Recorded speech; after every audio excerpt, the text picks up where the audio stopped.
Salut les amis, c'est Collins et bienvenue sur la première vidéo des actualités de la semaine.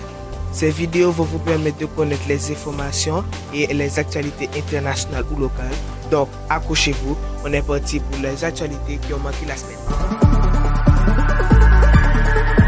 L'astéroïde est passé à 2950 de la Terre dimanche, selon la NASA qui annonce qu'il s'agit de l'astéroïde le plus proche à avoir jamais été observé passant près de notre planète.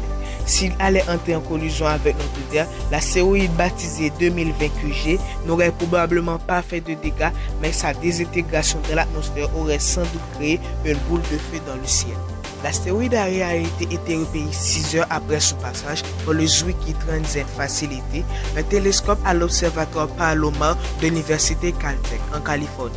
Comme un long trait lumineux dans le ciel, l'agence spatiale américaine estime que des astéroïdes de cette taille frôlent la Terre à cette distance quelques fois par an.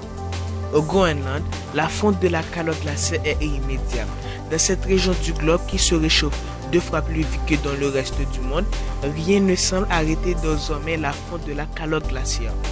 Des milliers de tonnes de glace se déversent dans l'océan, contribuant ainsi à l'élévation du niveau de la mer et mettant en péril la vie de millions d'habitants. Les rapports alarmants sur la fonte des glaces à travers le gigantesque territoire arctique se multiplient depuis plusieurs années. Dans les années 1980 et 90, la calotte glaciaire perdait environ 450 gigatonnes de glace par an. À partir des années 2000, la fonte s'est accélérée, grimpant à 500 gigatonnes de glace par an. D'après une étude récente de l'université Lincoln au Royaume-Uni, la fonte des glaces au Groenland devrait contribuer à hauteur de 10 à 12 cm à la hausse du niveau des mers d'ici 2100. En outre, la fonte de la calotte glaciaire n'est pas seulement un symptôme du changement climatique, elle est aussi un facteur du réchauffement de la planète. Nous avons tous appris à placer des topics sur une carte à l'école, mais il se pourrait que ce savoir devienne obsolète de notre en vivant. En effet, cette région chaude et humide du globe serait en pleine expansion à cause de nous. Au cours de ces 15 dernières années, les scientifiques ont remarqué que la ceinture tropicale entourant le globe terrestre s'étend progressivement vers le bassin méditerranéen, l'Australie du Sud ou encore la Californie du Sud. L'expansion des tropiques n'implique pas seulement des enjeux climatiques et environnementaux, ces persécutions s'étendent à la sphère économique et sociale.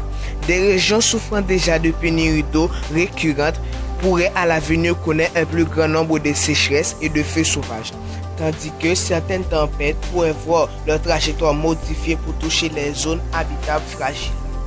Une mutation du virus SARS-CoV-2 a-t-elle rendu le Covid-19 plus contagieux, mais moins virulent? C'est en tout cas l'hypothèse soulevée par plusieurs chercheurs.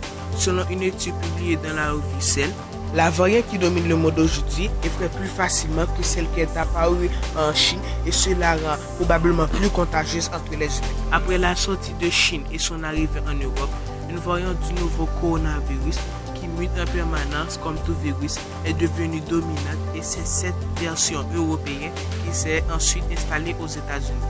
La variante nommée D614G concerne une seule lettre de l'ADN du virus à un endroit contrôlant la pointe avec laquelle il pénètre les cellules humaines.